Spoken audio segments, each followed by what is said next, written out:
Hi everyone, എല്ലാവർക്കും സുഖമാണെന്ന് വിശ്വസിക്കുന്നു. ഞാൻ ഇന്നിവിടെ സംസാരിക്കുന്ന വിഷയം എന്താണ് നിങ്ങൾക്ക് ഓൾറെഡി തംബ്നെയിലും ക്യാപ്ഷനൊക്കെ കണ്ടപ്പോഴത്തേനും മനസ്സിലായിട്ടുണ്ടോ. അതായത് നമ്മുടെയൊക്കെ നാട്ടിലൊക്കെ കണ്ടുവരുന്ന ഒരു ആചാരം എന്ന് പറയാൻ പറ്റിയ രീതി ഉണ്ടല്ലോ. അതായത് നമ്മുടെ പ്രത്യേക ചില ചടങ്ങുകളിലൊക്കെ മുതിർന്നവരുടെ കാല് തൊട്ട് വണങ്ങി അനുഗ്രഹം വാങ്ങിക്കുക, അങ്ങനെയുള്ള ഒരു സമ്പ്രദായം ഉണ്ടല്ലോ. അപ്പോൾ അതിനെക്കുറിച്ച് കുറച്ച് പോയിന്റ്സ് എൻ്റെ ഒരു ഒപ്പീനിയനാണ് ഞാനിവിടെ പറയാൻ പോകുന്നത്, എൻ്റെ മാത്രം ഒപ്പീനിയൻ. നിങ്ങൾക്ക് വീഡിയോ മുഴുവനും കണ്ടു കഴിഞ്ഞ് ഇതിൻ്റെ തായിൽ എന്താണ് നിങ്ങളുടെ അഭിപ്രായം എന്ന് വെച്ചാൽ അത് കമൻറ്റ് ചെയ്യാം. അപ്പോൾ ഞാൻ ഈ വീഡിയോ ചെയ്യാൻ തന്നെ കാരണം, ഞാനിങ്ങനെ യൂട്യൂബിൽ ഇങ്ങനെ ഷോർട്സൊക്കെ ഇങ്ങനെ മറിച്ച് നോക്കി കൊണ്ടുപോവുകയായിരുന്നു. അപ്പോൾ അതിനിടയിൽ ഈയിടെ ഒരു വീഡിയോ ഒരു ഷോർട്സാണെന്ന് തോന്നുന്നു, ഷോർട്സ് കണ്ടു.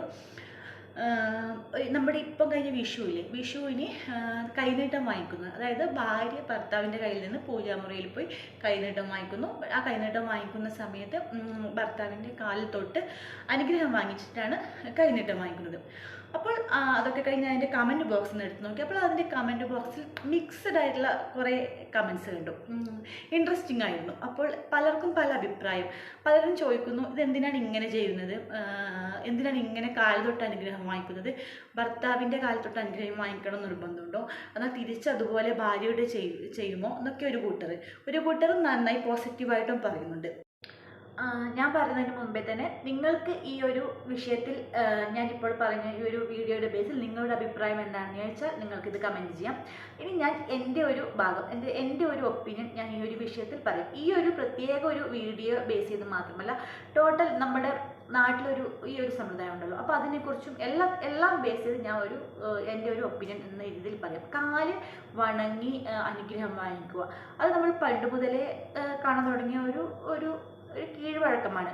അപ്പോൾ അത് ഞാൻ പറയുന്നത്, അത് ഓരോരോ ആൾക്കാരെ ഡിപ്പെൻഡ് ചെയ്തിരിക്കും, അത് ഓരോ ഇൻഡിവിജ്വലിനെ ഡിപ്പെൻഡ് ചെയ്തിരിക്കും. അതായത് എനിക്ക് ഇപ്പോൾ ഇപ്പം ഹസ്ബൻഡ് ആണോ അല്ലെങ്കിൽ അച്ഛൻ്റെതാണോ ഏട്ടൻ്റെതാണോ മുതിർന്ന ആരുടെ ആണെങ്കിലോ, എനിക്കിപ്പോൾ ഒരു ചടങ്ങ് ഇപ്പോൾ നമ്മുടെ ഇവിടെയൊക്കെ കൈനീട്ടം വാങ്ങിക്കുമ്പോൾ അങ്ങനെ കാൽ തൊട്ട് വണങ്ങണം അങ്ങനെയൊന്നുമില്ല കേട്ടോ. നമ്മളൊക്കെ ഡയറക്റ്റ് പോയി കൈനീട്ടം വിഷു വിളന്ന് ഇത് കണി കണ്ടു കഴിഞ്ഞ് കൈനീട്ടം വാങ്ങിക്കുമ്പോൾ പോകും, അത്ര തന്നെ. അതായത് കാൽ തൊട്ട് വണങ്ങലൊന്നുമില്ല. പക്ഷെ അങ്ങനെ വാങ്ങണം എന്നുണ്ടെങ്കിൽ, അതായത് കാൽ തൊട്ട് വണങ്ങി വാങ്ങണം എന്നുണ്ടെങ്കിൽ എനിക്കൊരു മനസ്സിലൊരു സംതൃപ്തിയാണെങ്കിൽ ഓക്കെ, അത് ഓരോരോ ആൾക്കാരെ ഡിപ്പെൻഡ് ചെയ്തിരിക്കും. അപ്പോൾ അങ്ങനെ ചെയ്തിട്ടുണ്ടെങ്കിൽ അത് ഓക്കെയാണ്, അതിന് മറ്റുള്ളവർ ജഡ്ജ് ചെയ്യാതിരിക്കുക. പക്ഷെ നേരെ മറിച്ച് ഒരു ഫോഴ്സ്ഫുള്ളി അങ്ങനെ ചെയ്യണം, ഭർത്താവിൻ്റെ കാൽ തൊട്ട് വണങ്ങണം, അങ്ങനെ ചെയ്തിട്ടേ കൈനീട്ടം വാങ്ങിക്കാവൂ, അല്ലെങ്കിൽ വേറെ ഏത് ചടങ്ങിനാലും അങ്ങനെ ചെയ്യണമെന്ന് ഫോഴ്സ്ഫുള്ളി ചെയ്യാതിരിക്കുക. അതായത് ഞാനിപ്പോൾ പറഞ്ഞു വരുന്ന ആ ഒരു വീഡിയോ തന്നെ, അപ്പോൾ ആ ഒരു സ്ത്രീയുടെ അല്ലെങ്കിൽ ആ ഒരു പെൺകുട്ടിയുടെ ചിലപ്പോൾ ആ ഹസ്ബൻഡ് കയ്യിൽ നിന്ന് അങ്ങനെ വണങ്ങുമ്പോൾ അവർക്കൊരു സന്തോഷമായിരിക്കും. അപ്പോൾ അതിന് മറ്റുള്ളവർ എന്തിനാ വെറുതെ ജഡ്ജ് ചെയ്യാൻ പോകുന്നത്, അത് തെറ്റല്ലേ. ഓപ്പോസിറ്റ് ആണെങ്കിൽ ഇങ്ങനെ ചെയ്യുമോ, ചിലപ്പോൾ അത് ചെയ്യുന്നുള്ളത് അവരുടെ കാര്യം. പക്ഷെ അവർക്കത് കുഴപ്പമില്ലെങ്കിൽ നമ്മളതിനെ മൈൻഡ് ചെയ്യാതിരിക്കുക. പക്ഷെ നേരെ മറിച്ച് നിങ്ങളെ അതുപോലെ ഇങ്ങനെ ചെയ്യണം, ഇങ്ങനെ ചെയ്തേ പറ്റൂ, അതാണ് ചടങ്ങ്, അങ്ങനെ ചെയ്യണം, ഹസ്ബൻഡ് കാൽ തൊട്ട് വണങ്ങിയിട്ട് ഇത് വാങ്ങിക്കാൻ പാടും, അങ്ങനെ ഒരു ഫോഴ്സ്ഫുള്ളി ഒരാൾ ചെയ്തിട്ടുണ്ടെങ്കിൽ തെറ്റാണ്. അപ്പോൾ നോ പറയാനുള്ള ഒരു ഗഡ്സ് നിങ്ങൾക്ക് വേണം, അത് ആർക്കായാലും വേണം. അപ്പോൾ എൻ്റെ ഒരു ഒപ്പീനിയൻ ഇതാണ്.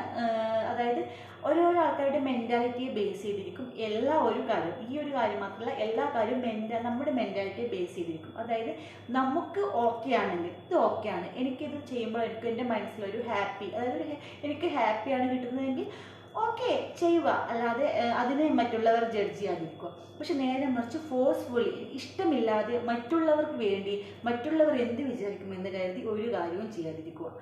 അപ്പോൾ ഈ ഒരു കാര്യത്തിലുള്ള എൻ്റെ ഒപ്പീനിയൻ ഇങ്ങനെയാണ്. അപ്പോൾ നിങ്ങൾക്ക് എന്താണ്, നിങ്ങൾക്ക് എന്താണ് ഈ വിഷയത്തിൽ പറയാനുള്ളതെന്ന് വെച്ചാൽ താഴെ കമൻറ്റ് ചെയ്യണം. അപ്പോൾ പറഞ്ഞതുപോലെ എല്ലാവരും സബ്സ്ക്രൈബ് ചെയ്യണം, വീഡിയോ കണ്ട് ഇഷ്ടപ്പെട്ടെങ്കിൽ ലൈക്ക് ചെയ്യണം, അതുപോലെ കമൻറ്റ് ചെയ്യണം. ബൈ.